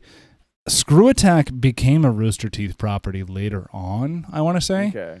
But I don't know if Screw Attack predates YouTube, but I do know that the Funhouse dudes were talking about Screw Attack as if it were an older show. So, Yeah. Like this is right forever ago. yeah. And the reason I bring that up too, though, is that like the thing is back then, the idea like you're saying, cable TV was huge. You know, it wasn't video games and programs about video games. Maybe there was tech TV or something at some point, Tech but TV. like What was that? That sounds familiar. That's the G4. G4. Yeah. Okay. Yeah. All right. Yeah. Yeah. Well, I think it was Tech TV and then I think G4 it. and Well, then you're right. G4 Tech Yeah. TV, whatever. Mm-hmm. Anyway, point is though, the idea of like going on the internet and here's a video that some guy made where he yells about Nintendo games was like extremely novel, you know? Yeah. You couldn't find that. There weren't Oh, 10 million people doing that, you well, know? okay, but there was one, and I want to say, and here's how popular it was. I don't even remember the fucking name of the kid, but like there was like people who would go on public access TV, like for their Yeah. local TV stations that, you know, probably didn't get syndicated anywhere else in the country, but they would go on public access TV and they'd be this nerdy little kid who would sit there and he'd be like, I have a phone line that you can call 1-800 something. I'm the Nintendo master. And no kids in your neighborhood know much about Nintendo than I do. He would always say Okay. Nintendo, not like the Nintendo console or the Super Nintendo. I know more about Right. Nintendo than you do, and I'm the master, and I only charge like $2.99 a minute to listen to it. You know, it's like you'd be live on the show. You'd call in, you'd be on our show, and I can give you hints on video games. And well, to be fair, you know, probably the questions were probably scripted, but like, you know, the kid kind of like came off like he knew what he was talking about. Mm-hmm. And of course, you know, he spoke in language that only a person actively unpausing and pausing in that level at that moment would understand. So I can't really, you know, vouch for his credibility there. But there were people doing video games on TV before it was like a, you know, like a, I guess like a nationwide cable TV syndication. Yeah, I don't remember anything like that on our public access. I don't either. But Yeah, you this know, is on this YouTube. Oh, okay, sure. Well, not on YouTube, but like it's like video You've compilations. seen- Yeah. yeah. But yeah, well, that's my point then. So you're watching something then that's from before, and back then there was not very much shit like this, right? Exactly. Mhm. And I think that was a huge thing for AVGN that made him super popular, right? That he was the only guy doing this, or at the time. Yeah. And then also though, I feel like maybe it was partly because people didn't really get the internet as much, but it's almost like a lot of people didn't pick up on the sarcasm or the satire at first, and they're just taking this idea at complete face value that Castlevania 2 is the worst game ever, or Karate Kid is the worst game ever, because that's how he acted, You think But yeah, you think sarcasm is hard to translate online now? Think about back then. right. Yeah, because like back then you didn't have context for the way that people made videos. Yeah. You know what I mean? You didn't have serious video game videos and jokey video game videos to distinguish between, It was just here it is, here's Yeah. angry video game nerd, This and he's is mad about it, Here's TV that you get off the internet. Enjoy.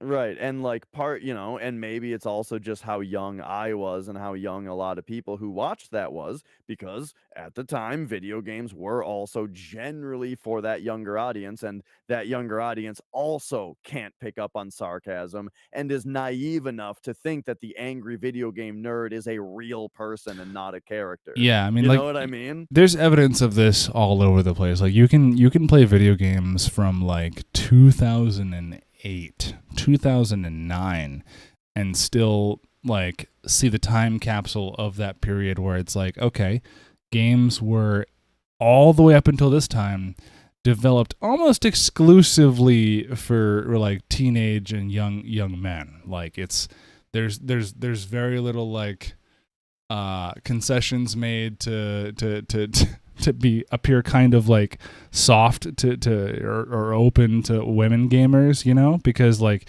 at the time, even then, like, I want to say it was like the 90s, gaming was not perceived as an everyday thing. Obviously, gaming was like a thing nerds did, and kids were kind of getting into it now because of this confounded new Pokemon thing. And Mario Bros, like kids are trying to get into this now and whatever. But like at the time, it was mostly just nerds, kids, whatever. It wasn't like ever like even teenage guys were not so much in video games at the time. It'd be like the kind of like the nerdy kids going to the arcade, The teenage guys were all about football, fucking the jocks, typical like aesthetic there, Right. Definitely. Like when I was in grade school, right? Like I got a chess hard club time. was big. Yeah, like when I was in grade school, I got a hard time from people for playing video games, right? Because it was there were the nerds and there were the jocks, just like just like you'd say. And I was a nerd because I played video games, Yep. Yeah, we were bullied for, dude. I remember specifically in middle school, like around 2002, 2003. I was like so I would go through great lengths to hide the fact that I played the Pokemon trading card game still, like competitively, because that was just so uncool if you were out of elementary school at the time, because Pokemon was for kids, right? So like I was so up into the card game and video games in general at the time. Like at that, I guess I was with the N64, PS2 era, playing Pokemon still. It was like, it was so nerdy to admit that you loved video games in general, that it like being into Pokemon, it was just like, come on, man. And then as soon as I graduate high school, I remember this, as soon as I graduate high school in 2008, early 2010 start rolling around, and like, you were not cool if you didn't like Pokemon. Like all the fucking kids had DSs now, 3DSs playing fucking Pokemon all the time, and I was like, you motherfuckers. I fucking hate kids. And like, it was like, all right, yep, now I get why old people hate kids. Here we go, let's go. Because I would get beaten up for liking what you like. But I guess that was a rambly way to go about like saying, it was all a male dominated thing at the time. There wasn't like it wasn't popular culture yet. Right. Yep. Yeah. Well, that was that. Well, anything else that you? Got? I played a game recently. Recently I'm not gonna go too deep into it because we're already 2 hours in almost. But I've mostly been perfecting my Sea of Thieves and Street Fighter 3 Third Strike game lately. Those are my main go-tos. But I did play this game that I got recommended to because of the studio that made it, a studio that named Cave. Are you familiar? Yes. So They made Deathsmiles. that's the game I played. Oh, really? I Let's played go. and I guess beat ? You know, at that difficulty level, Deathsmiles. Mhm. And god damn it. At first, that was like, oh, okay. I'm not going to dance around this. It's an elephant in the room. I want to address it now. What the fuck is with like the oh my god, I think the characters start at 9 years old and they Yeah. go up to 17. And it's just like they're all like little girls scantily clad, dressed in like these crazy like, you know, okay, so the game is I touted think as they a call 'em gothic. lollies, Flock. Yeah. What's your name? Knox. You know, get with it. Oh, well, so okay, so it's called Lolita actually. Lolita is I want to say it's actually most popular in Japan, but it's like a form of like a sub form of like the goth culture, where it's like the kind of doll kind of esque style, like how do I put it? It's childish dress, I guess. Well, yeah, when I say lolly, that is a little different than goth Lolita, which Yeah. is a more specific thing that Deathsmiles is. But hang on, so that term is a little bit more closely, accurately representing what's going on with the character cast. Maybe it's just expected that you know, if you're from, you know, the East, that this is a thing that's gonna have. Man, they're not that scantily clad. they're not. And okay, I'm just gonna say that this is like only at first it was my hang up, and okay, well, it never stopped being my hang up. But anyway, it's like only at first I was like, okay, that's a weird red flag, and then past the character selection screen, game's fine. Game's so fucking good, dude. Like as a shoot 'em up bullet hell game, I was like. When I want to say I saw someone else play it. It might have been a different game, but bullet hells in general. I noticed when they started, you know, when the whole screen filled up with bullets, it was stressful as fuck to watch. But when I actually played through it myself, my ADHD hyperfocus comes in and it just perfectly syncs up with what I assume is at this point intentional slowdown of the game based off of how many sprites are on the screen of all the bullets, that I can actually focus enough to just go, oh, here's my hitbox. I'm going to move left, down, Right. up, right, and then that's no longer stressful. So, Yes. holy shit, that was way easier than I thought it was going to be. Yeah, one thing about bullet hells is that there's 10,000 bullets on the screen, but you're only looking at 2% of them when you're playing. Mm-hmm. Yeah, you're maybe looking at...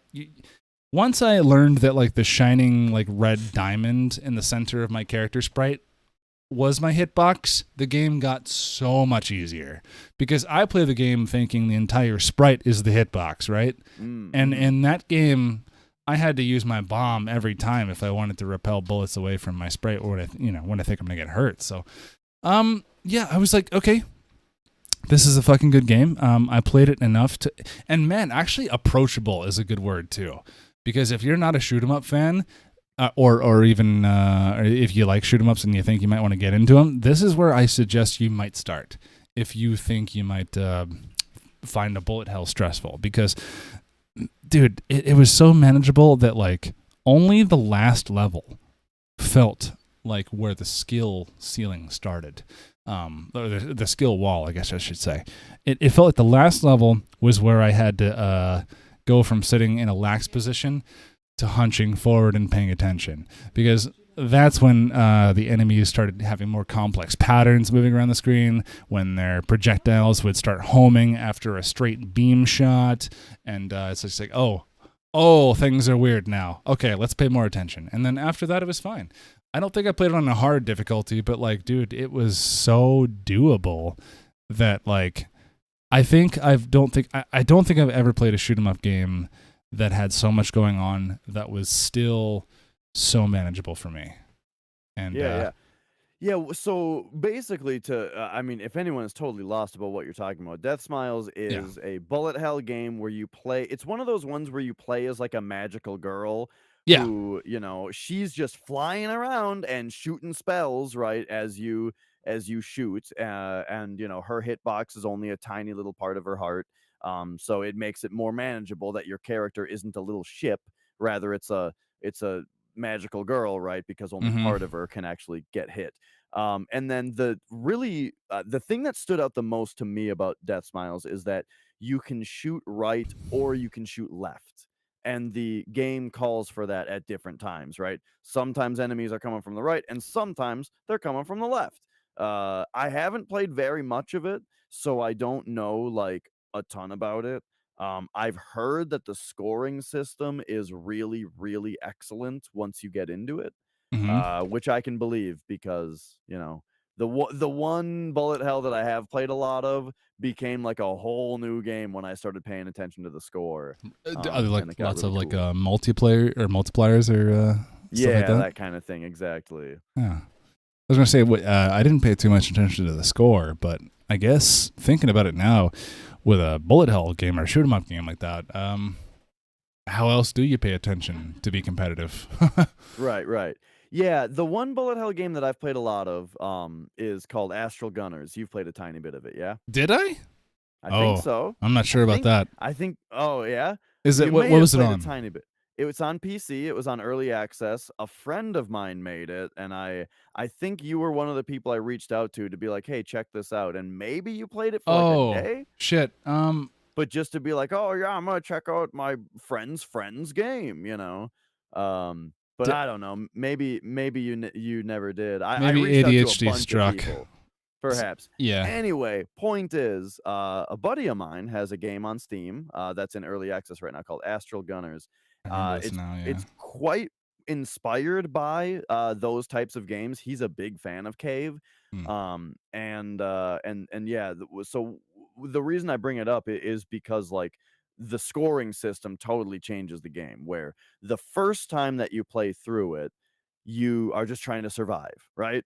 And then you've got these special moves, right? You can shoot. There's five different characters that have different abilities, right? They each have just a normal shot that they do that shoots bullets, or they've got like a secondary shot that does something kind of special, Like a which each charge character shot. is. Yeah, Yeah. one character it's a charge shot, one character it's homing missiles, Hmm. one character it's a melee sword, one character has like a second buddy that follows them around, and the Yeah. second shot button is able to control that. So yeah, all the characters are super different, but then they also all have a defensive ability and a special, right? And the special is able to wipe bullets off the screen. And now the easiest one to think of is the character whose special is just a bomb, just a Yeah. smart bomb like they all have. That's only one character, right? Another character is like they put a big shield up in the middle of the screen, and that just blocks bullets for a longer amount of time. So you can imagine the circumstance where that would be more useful than just a one-time bomb clear, right? But so at first you're using the special defensively probably to help you survive, right? But when a special clears a bullet, like when a bullet gets cleared by the special, um, it converts it into score multiplier. So they like Ooh. convert into a little orb that flies up into your score, Do you and have to then catch the orb first? no, they automatically go up there. All right. So that starts increasing your score multiplier. So each special that you use raises your score multiplier until it hits 100. And when it hits 100, it gets really crazy and it goes overload, and then it boosts it up to 200, right? So instead of just going to 100, your score multiplier boosts up to 200 on a timer. So it's like you build up this multiplier and you're getting more points as you do it until it blows up into a 200 times multiplier that's timed, right? So then for a little bit of time you have that. And when you're in that state, every time that you shoot an enemy, your bullets that hit them get converted into score medals. So it's like not only are the enemies dying, giving you 200 times points, but just shooting them is giving you points now for Hmm. a limited time until that runs out, right? It sounds like So it almost sounds like a fucking way to make pinball more fun. it's awesome Yeah, because it's it's great. like I'm saying, the first time you use your specials totally defensively, but then you start to realize, oh, I can get my multiplier up with them, you know? Then you start getting used to the overload system. And I have at this point, because like yeah, it's my friend's game, but I really fucking like it. And I've played a shitload of it at this point where like I've spent time in the practice mode and in like the individual levels mode, routing out every level of like how can I squeeze as many overloads possible out of it. You know what I mean? Like there are parts where I will not shoot the enemies to let them shoot a shitload of bullets, and then if I time my special just right, I can get an overload in one special, you know? And then Satisfying. boom, get an overload, yeah, there. And then Yeah. so I've got it routed out, you know, where I use a special here, here, and here. And Oh every shit. time I get an overload, and the overloads are extra good because like this one kills a boss, so that gives more points, you know, and it's like I've it's so fun to like maximize your Yeah, score. it's fun to it's like calculate the outcome of how much risk you can take.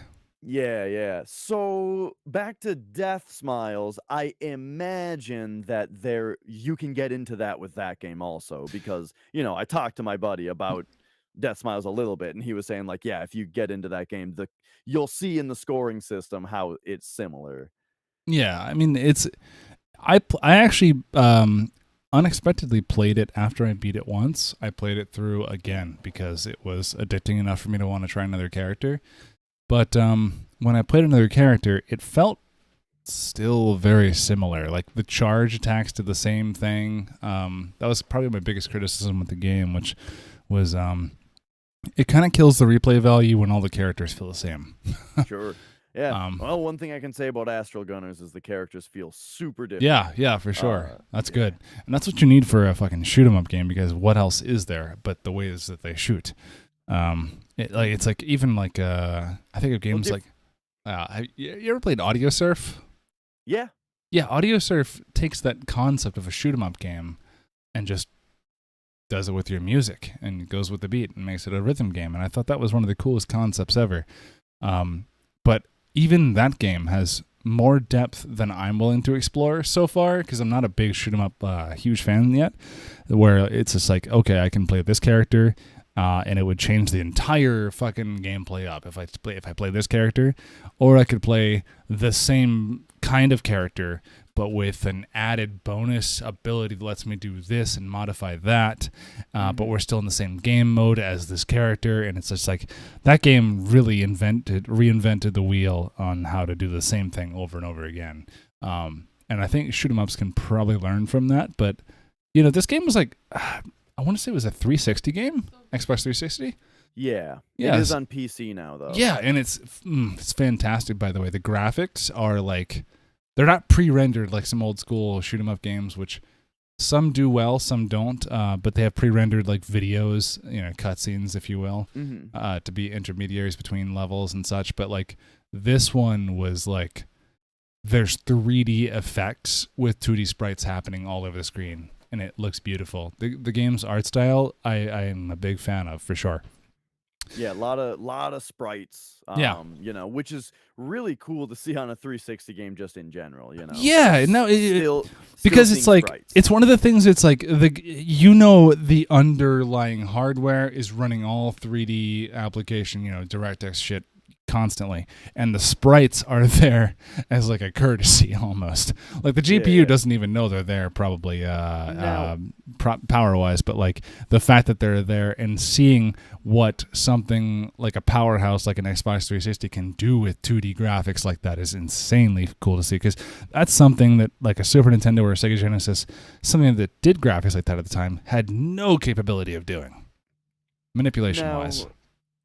I'm not sure if I missed an option, but was Deathsmiles 4x3 when you played it? Yes, it was, and Okay. I played it 4x3 because I have a CRT monitor that I'm actually talking to you on right now.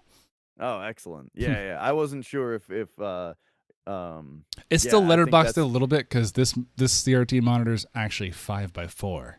but Oh, okay. Yeah, yeah, yeah. but yeah, it has a But yeah, four by that's three also mode interesting about it as a that I do 360 game. that I do prefer in, because I tried the 16:9 mode, and dude, it gave me a 4x3 game with just a gigantic fucking like side art with letterbox, and I was like, what's the Oh, point? okay. What's Yeah, the yeah. point? Like, I get Yeah. it. I get it. That's an older game. You don't want to make a 4x3 game into a 16:9 game by giving you extra field of view that the developers didn't intend for you to see. And, Yeah, like or you, stretching it. yeah. Ooh. Oh, okay. Well, we won't talk about those monsters. But if you were to take, a 4x3 shoot 'em up game and make it 16:9, first of all, if it's a vertical shooter, you're doing nothing.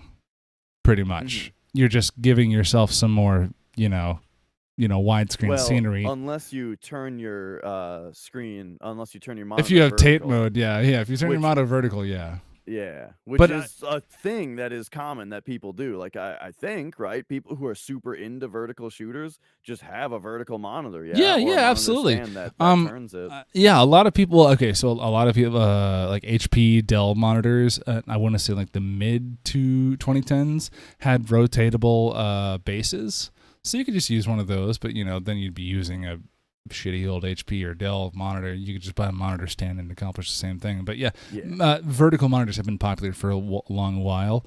Specifically, the first time I ever noticed them at work was when I was working with developers, and I was like, oh, that makes a ton of sense. You got a long fucking sheet. You want to see all lines of code. You don't want to have to scroll forever. It makes sense. Yeah. And now I use one for Twitch chat, was the intended purpose. Just a dedicated monitor for Twitch chat. But, man, for Discord and Twitter, holy shit.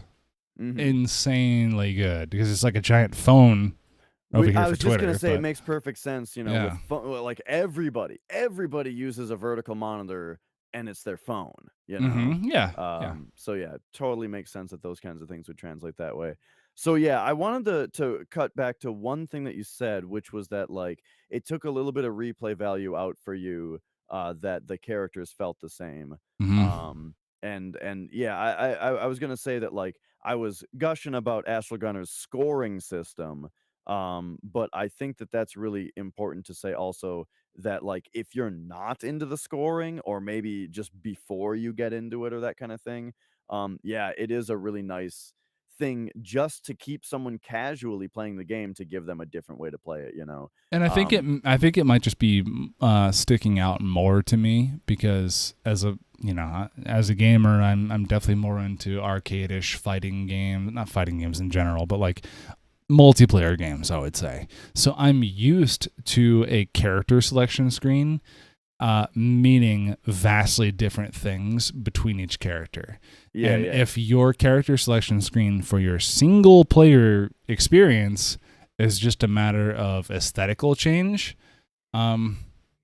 maybe I don't have as much right to be as upset about it, but it does kill the replay value for me if I have really no other reason to play those characters, Sure. Yeah, and that's one thing that's really nice about Astral Gunners is that like if you don't care about the score, you might still just want to play through the game again as a different character, just for that different feel. Also, all of the characters have different dialogue at the starts of each stage and with each boss, like the my buddy who wrote the game and designed it and programmed it with his brother, he's also a huge Dark Souls fan, right? And is very much into the idea that there shouldn't just be expository story yelled at you, and rather the story should be something that's in the background that is there for you to pick up on if you want to pay attention to it, right? And the way that that kind of comes through is when you play as the different characters, each one has a different interaction with the different bosses, and so you can kind of pick up on different details about the story based on the tidbits that you're getting from the different characters, right? So Yeah. for those different reasons, you have multiple, you have reasons to play as the different characters, and also there's multiple difficulty modes, and that's another great thing, right? Is maybe you don't care about score, but you want to play on hard mode, right? Yeah. And that's a whole thing as well. And I wouldn't I'm even mind it if it was disguised as that. Like if there were just Yeah. 3 characters and they were just difficulty levels. Hell yeah! Castlevania did that with a. Well, I can't say for sure about it yet, but fucking Rondo of Blood, right? Isn't playing Maria the quote unquote easy mode? Yeah. I mean, I don't hate that. It feels like a totally different game, though. Well, when and you're that's playing as her. that's the thing, though. That's replayability. Yeah, I it was like great. I like the idea of if it's a single player experience, make 3 different fucking games as far as I'm concerned. Mm-hmm. Yeah, I will for sure play more Deathsmiles, and maybe I'll have Yeah, maybe more I'm missing details. something here. Yeah. I'll have more details to say about it. I will say from I what played think it. of I did not play it sober. So it. Sure. yeah. But man, like that was kind of like the thing that took me by so much by surprise by it was the fact that I wasn't playing it sober and still winning and like having a good time enough such that I could still focus and like avoid the bullets. And I was like, man, this is like, ooh, this is what it feels like to focus. Oh, Yeah. Like I was saying, You're careful. I haven't.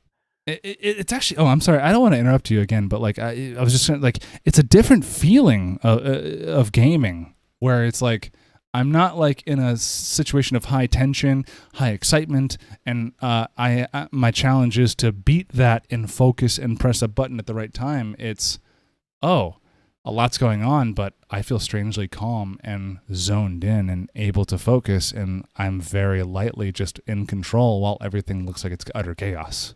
Totally. And yeah, it's like I haven't played a lot of bullet hells, but from my experience with like these two, I would say it's probably a genre that I could get super into.